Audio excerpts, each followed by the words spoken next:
Hi. Hey, good morning. I have the same t-shirt, Joe. I know, isn't that cool? I mean, what more appropriate shirt for today than this, right? Yeah, totally. How you doing? I'm doing good. How are you? Good, good, good. Good. Getting better at Instagram Live every day. This is actually my very first one, so I have my girlfriend here for tech support just in case. That's good. That's what we need. Well, first of all, Laura, I guess welcome back is in order, though not quite in the time frame everyone was expecting, I think. In terms Yeah, of the pandemic, kind of throwing that all off. yeah, definitely. We've had kind of a long-awaited final finale, if you will. I think everybody was just super, just pumped for it to actually be happening yesterday. So, we're glad people hung out and waited, and now we're here getting ready to make another. So it wasn't really the finale. We got Right. obviously this chance to go and do 6 more finales. Because obviously you've had a lot of experience of keeping secrets while working on this show, but was it especially hard because obviously you shot this episode a while ago and then it's been delayed, now, whatever, 6, 7-ish months. What was It, that like? I mean, just trying to keep that much of a secret from people for that long. totally. I mean, it's funny because when you said that it being that long, it actually just made us think like the first sort of press stuff that we did to promote the air date for the finale. I forgot what happened. I forgot where it was in the show, if it had happened already the year before. Like I had a much worse case of spoiler alert syndrome than I had before, because it just all felt really distant. So, you have certain sort of themes and memories of something in your mind, but the specifics sometimes, as is always, the sort of anxiety of being a performer on a popular show is it was a little escalated, I think. And we should just real quick for everybody watching, a spoiler alert, we are going to be discussing stuff from the semi-finale of season 10 of The Walking Dead. Having said that, Maggie has had plenty of big hero moments during her time with the show, but how was the events of the episode we saw last night different for you? Yesterday, I mean, it was different on a lot of levels, I think, because being away for the period of time that I was gone, I got to catch up on the show and watch the show and kind of gain anticipation for how the season would end. So that was just one level of fun and anticipation for me. And then secondly, there were always so many potential iterations of what the return of the character would look like, that it was cool to see, the done and dusted idea. So obviously we see just the tiny little tease really in this episode of Maggie, and doesn't tell you a whole lot about what she's done or anything, but and that was kind of where we were at too when we made it. We were like, well, this leaves us like, we know she's back, we know that I'm with Masked Man, there's a story, and we'll get, now we get to find out a lot more. Yeah, is that we're calling that character right now, Masked Man? Because I did really want to ask you about that. I'm sure you can't tell me anything, but so is that what we're going with right Yeah. now? Okay. I know more about the character now than than I did 2 days ago, kind of thing. Yeah. But yeah, I think that's sort of the safest thing. But people will learn a lot about both he and other people that I've been on the road with over this period of time. So they'll have names eventually. Good. We like names. Yeah, we love them. And you said, so you've had a chance now to kind of catch up on the show since you've been away. So are there any particular moments that you remember like watching and just blowing your mind like in the time you've been gone? Yeah, I mean, Michonne's episode hugely just breaks my heart.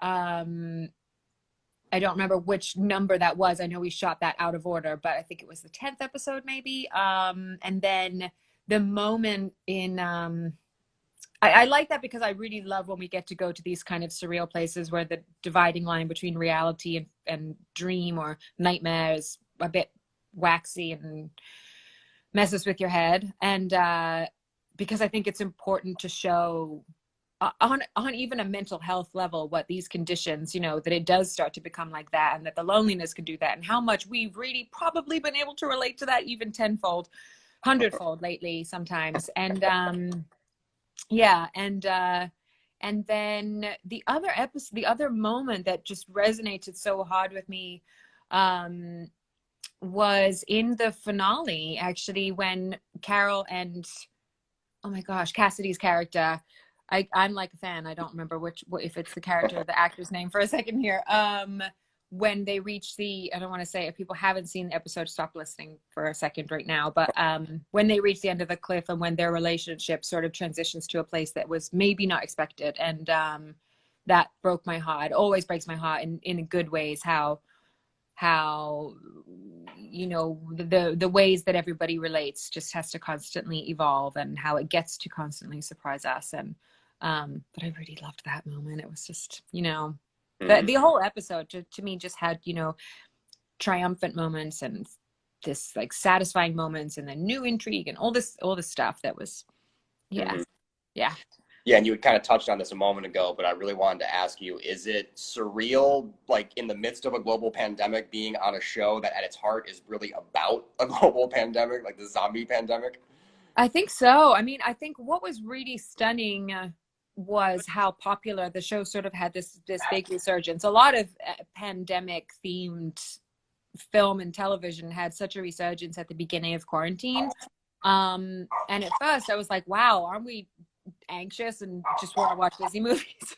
But then afterwards I thought, you know, it feels really good. I watched again a couple of our episodes, and I thought it feels really good to see characters you've been with for 10 years overcoming something that seems impossible and threatening and just dire, and to see people come out of the other side. And so then I really understood it. And then it just, you know, when it comes down to actually doing the work and making the show, you have to be so hyper focused on there and then what you're doing that you just kind of you sort of forget whether or not it's close to life. You're just so focused on making it like life that so yeah.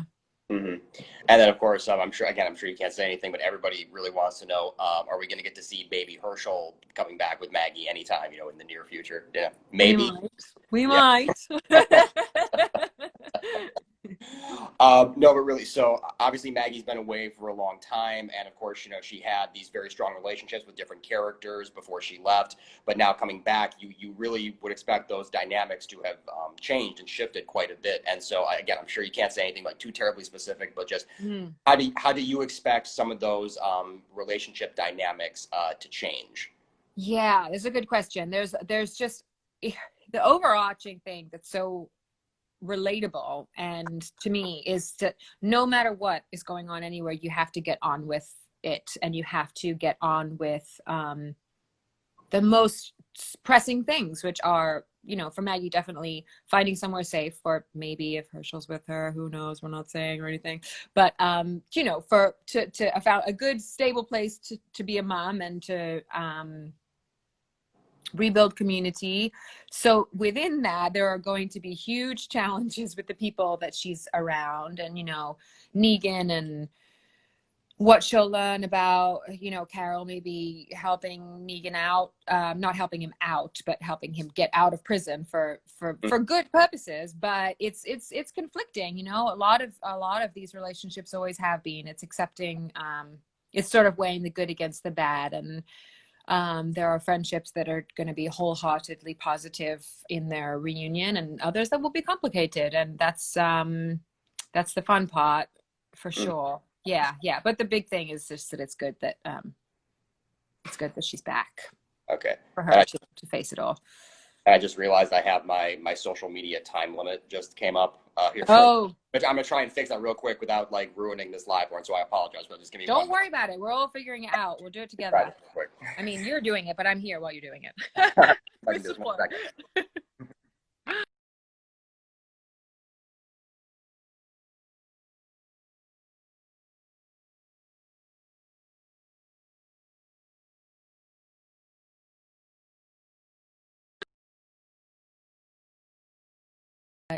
Maybe it says some stuff like hi.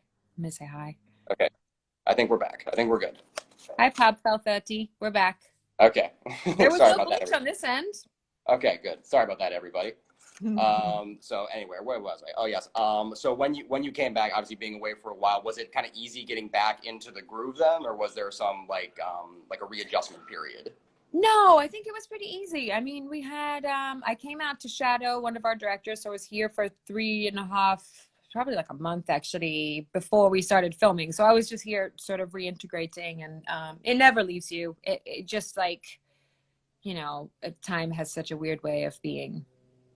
A year can really feel like a minute, and vice versa. So depending on its place in your heart, I guess. So it just always felt a slightly different. I don't know where I was going with that. I guess I went off into just little nostalgia land in my mind for a second there. But no, it felt really good to just come back, and obviously you just kind of like dust your boots off. Even though I'm wearing different boots, but maybe they were dusty. Hey, we love nostalgia at Variety, absolutely. So by all means. But so you said shadowing one of the directors. So then can we expect you to maybe direct one of the next 6 episodes for the won't be one of the next. Maybe in the future. Yeah. Oh, sorry. Okay. I just totally spoke over you. I didn't mean to. There was like a mild freeze there, but no, we'll see what happens. No, it won't be in these next 6 episodes. We have 2 incredible directors who are, who have done, you guys would have seen a lot of David Boyd's episodes, and I think we've had 2 of Laura Belsey's episodes, and so we have 6 episodes being shot, 3 and 3, so 2 simultaneously at the same time, which is what simultaneously means. So we're having sort of a short schedule, but it's a very strong schedule. So basically we've got David and Laura doing these 2 episodes, and it'll be it was all to limit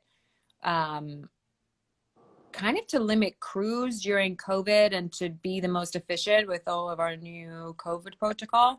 But it's also a huge workload for them. So it's great to have some very experienced directors biting off this piece of the steak, if you will, because it's really meaty, and they have to be extra creative because we don't have as many locations and as many possibilities of how we can do things. So having such seasoned directors at this moment is really good and really necessary. Mm-hmm. Yeah. And then, of course, there's been some very big cast departures since you had stepped away from the show. But then beyond that, what were some of the biggest changes you noticed in coming back to set? Or were there a lot of like really big, like substantial changes?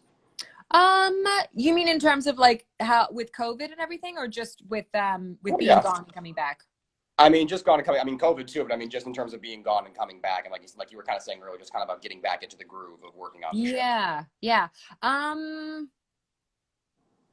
don't know. I think that there are a few new cast members that I had maybe met briefly, but hadn't had a chance to, still haven't had a full chance to work with. I will do in this, if not in these 6, then in the next season. We have 24 episodes to do next year, right, which is amazing. So we've got, that's a change. I'd love to say it felt really different. I think sometimes the scale of things feels different.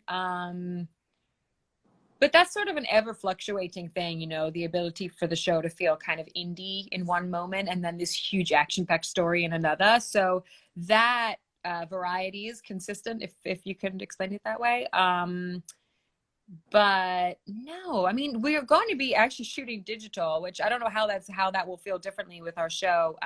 But that's another one of the implemented safety changes now for Walking Dead. So, but I don't know. Ask me like in a couple of weeks when we've shot one of these episodes, and I'll tell you how crazy it feels. But yeah, definitely shooting the finale. Once I was here, there's just a way that being on set and so much of our family just has never changed in these 10 years of our crew and everybody. So you really do feel right at home. You kind of feels like my 175 cousins are all here, and so we're back family reunion wise. My real cousins can attest to this. Yeah, because Greg Catero directed this episode, right? And so yeah. Was it fun getting to just like step right back into it with Greg, being there since he's been with the show since forever? Yeah, totally. It was just sort of like I don't know. I mean, I know it feels like I was away a long time, but it really doesn't feel at all like I was away at all. What is the time you're here? It's like, I guess it's like riding a bicycle. You never really forget, but you get to, look through slightly different filters of how you or your character have changed and apply that stuff. Yeah. And we are seeing some bicycles now in The Walking Dead, which, you know, makes perfect sense, really, in the midst of Yeah. right there with you. What a trick that was. We got some wheels, or however Paola's character puts it. It's funny. Princess, yeah. Yeah. But then we talked about this a little bit, but just so, again, this being kind of the semi-finale, it was originally meant to be the season 10 finale, but then with COVID, the decision to expand season 10 by 6 episodes and finish with the expanded season 11. What were your initial reactions when you kind of heard that plan as it was laid out to you? Yeah, so the plan to do these 6 episodes came pretty early on. I want to say in the summer they started, you know, waxing on the idea of these mini, which don't feel like mini at all, actually, now that we're here and getting ready to do them. And so they had tried on that idea, and then that became more of a reality. And the cool thing was that the producers and everybody were just talking about, as we started talking about how we were going to do it, it wasn't, if this is okay, it's like, no, this is our plan. This is what AMC is setting us up with so that we can be safe. These are what we've asked for, to be able to go forward and do these episodes safely and creatively, and still to give people awesome, huge episodes. And it always just felt kind of like an actual, you know, just an actualized thing, an inevitable thing. And so being here and shooting the episodes, I just forgot your question. I go off on these tangents sometimes. The beauty of live. No, but you answered one. Oh. Yeah, like how did it feel when you first heard the plans? Which, I mean, you answered perfectly, so you're fine. Yeah. Okay, good. Yeah. But then with this just being such a for lack of a better term, just like monstrous show, just gargantuan show. I mean, seeing this ending now in sight. Obviously, you know, it's a ways away yet, but just seeing that ending in sight, how does that feel for you as someone who's been with the show for such a long time? Yeah, I mean, I know when it comes closer to the end of the show, it's going to be, it's funny. We shoot the seasons and we get to the end of it and we're always so tired, and we're like, okay, cool. And, you know, I don't know if I have it in me, you know, when you get to these last couple ones and everything, but I think something will feel differently knowing this is us all together, and there will be other iterations of the show. So, you know, there's sort of the beauty in knowing that the universe will go off into these new and unknown territories. But there's something also just simultaneously beautiful about us all. And I haven't been here since the very beginning, but I do feel like I've been here for a very long time. Right. And being together, to send it off with a bang, to send the Mothership show off with a bang, just feels huge. I mean, it's like somebody telling you that you're going to shoot The Lord of the Rings all at once, and you know this is going to be a trilogy, and you know it's going to finish here, and it's going to be big story and everything, and you're going to do it together. So that is probably what I'm focusing on more than thinking about it actually ending. Yeah, just because there's been so many, those feelings come up when somebody leaves the show, that idea that you know, this people that you never think will go are actually going, and now a show that you kind of somewhere in your brain thinks never is going to end is actually ending. So I guess this is my way of saying ask me again, and, you know, in a year and a half or whatever. We'll see. But we got a big road ahead of us then, till then. Can I pencil you in for a year and a half now? We'll meet back up here on IG Live. Yeah, exactly. I'll put it on my day planner here real quick. Yeah. But you kind of touched on this again earlier. So there is kind of a sense in your mind, and I'm assuming for a lot of the other cast members and the crew, just the sense of really finishing strong, of giving the fans this really kind of proper send off with the show. Does that sound like? Yes. Yeah. And it's fun to know. And I thought this before, but it was just, you know, there's no abruptness. It's not suddenly that from one episode to the next you find out, you know, we're having a true opportunity to send the show out with you know, in the manner that it was shepherded in. And I know that Angela is just really the right woman to take us there to the finish line, and I know that she feels hugely honored to do so, and we feel hugely honored that she's taking us home, basically. Yeah, I love Angela. I've gotten to see her, and she's just the best. I know. But and again, you also touched on this. You're just like covering all my questions before I can even ask them. But the idea of kind of expanding the franchise. So obviously, World Beyond just debuted last night as well. There's the Carol Darrell spinoff coming up. There's also they're developing the anthology series with Scott Gimple.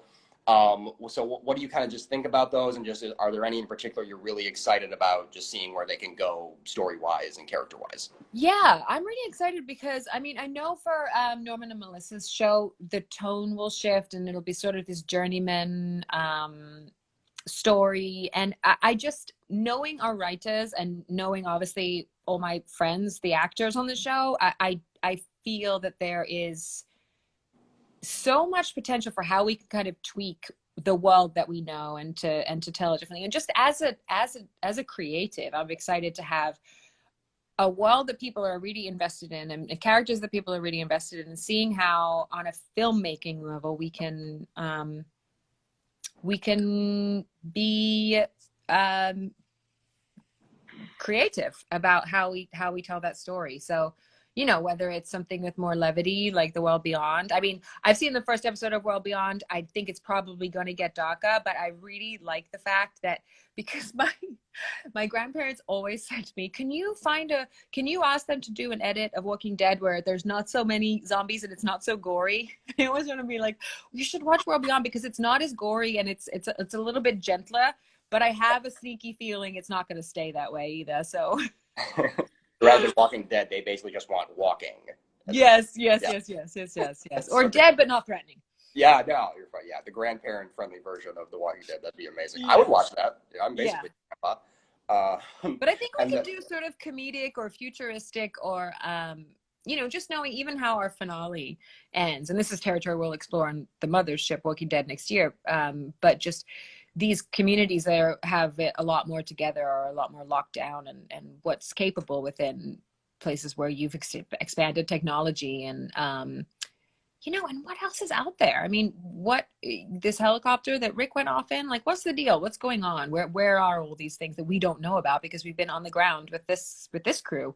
So yeah, we'll just see. We'll find out, I suppose. and finally, Lauren, so with the show ending, again, just this insanely popular worldwide phenomenon of a show, with the Mothership show ending now in a few years, what would you like how would you like people to remember the legacy of The Walking Dead? What would you like that legacy to be as the show goes off the air?